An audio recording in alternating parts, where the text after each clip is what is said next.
We need a complete overhaul of homelessness services in Scotland. We are not in the middle of a housing crisis, we are only at the beginning of one. The upcoming cuts to social security, massive above inflation increases in social rent, rising cost of bills, etc. are going to drive yet more people onto the streets and into hotels. And women are going to be disproportionately affected by the housing crisis.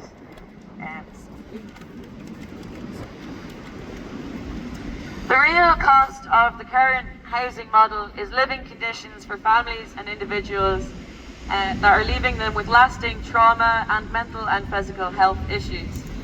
The following testimonies are the direct result of policies that favour privatisation, deregulation and demolition of social housing, while pumping public money into mid-market, affordable housing that is ultimately controlled by companies like BlackRock. These are some of the accounts from women who stayed in the hotels. This is the horrible bit. I'm just warning you if you want to block your ears. I was in a mixed-sex one after escaping domestic violence, and a recently released, drugged-up, violent offender tried to get me. Luckily, it was a strong door, but children would have been beyond terrified. Next one. I only accepted unisex accommodation because I was told doing otherwise would mean I was voluntarily homeless and would increase my wait time. I was assaulted in the first hotel. First time saying this, I'm not long out of a homeless hostel. I have a male partner, so it was a mixed sex corridor. I was the only woman. I didn't know the shower room door lock was dodgy until a man walked in on me post-shower. I paid for that accommodation. In the first hotel I was put in, a man posed as a member of staff, so I let him in. He said he had tea bags and sugar for me, and could he check my toilet was working. I let him in. He raped me and left. Over the past months, I've stayed in 3 separate hostels. I've been threatened, assaulted and robbed. I've had no sense of security or safety. There was literally no security keeping men away from women. Pimps hang around outside the front door at night and grab you while you leave or enter the building. The men preyed on the women like we were meat.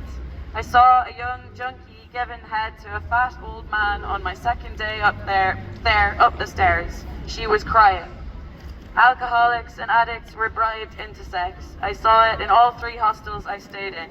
We need more women-only shelters. The women in these hostels are free game. It's disgusting. You could be my worst enemy and I'd still take you in to avoid that. And finally, we found this one last year on a bartering page on Facebook. Hi there, I am posting due to unseen circumstances. I discovered a young girl dead in the Queen's Park Hotel, and I have left all my belongings and food there. Can anyone help me out with some food and a change of clothes? We have already won a significant victory in that the Scottish Government has acknowledged the need for single-sex emergency accommodation and has promised to achieve that. On the 7th of May we will be holding a vigil because that is the day that our petition will be up for consideration by a Scottish Parliament. Our task is now to keep the pressure up to ensure that this is properly funded, that action is taken swiftly, that services are comprehensive, informed by need, and that they are not outsourced to private companies who only see homelessness as yet another opportunity to take money from the public purse without meeting their duty of care. It is exactly that profit-driven model that is driving the housing crisis. The problem cannot be the solution. Homelessness is caused by a lack of social housing. The Scottish Tenants Organisation wants to build a woman-led tenants movement like the one that fought for council housing in this city 100 years ago.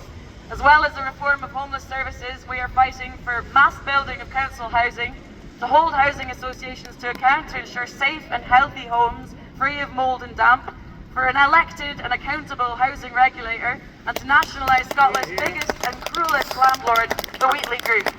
So please do consider joining the Scottish Tenants Organisation and come along on the 7th if you can make it. Thank you. Thank you all for coming.